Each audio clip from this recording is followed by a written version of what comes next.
বাপ চিনা দরকার ছিল যাকে, চিনলেন না তাকে। হায় যুবক, বন্ধুকে চিনলা না, দুশ্মনকেই বন্ধু বানাইলা,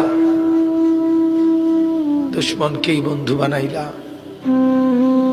আপন বন্ধু যিনি তাকে চিনলা না, দুশ্মনকেই গ্রহণ করলা। চেহারায়, সুরতে, চলনে বলনে, আচারে উচ্চারণে বেঈমান যেভাবে সাজায় দেয়, তুমি তাকেই গ্রহণ করলা। আল্লাহর নবী বলেন, রব্বুল আলামিন, আমি যদি বসে যাই হাসরের এই বিরাট ময়দানে, আমার উম্মতের জন্য দৌড়াবে কে? আমার কোথায় কোন উম্মত গুনার কারণে, নাফরমানির কারণে আটকায় যায় কিনা? আমি যদি না ছুটি, আমি যদি না দৌড়াই, আমি বসে গেলে আমার উম্মতের জন্য দৌড়বে কে?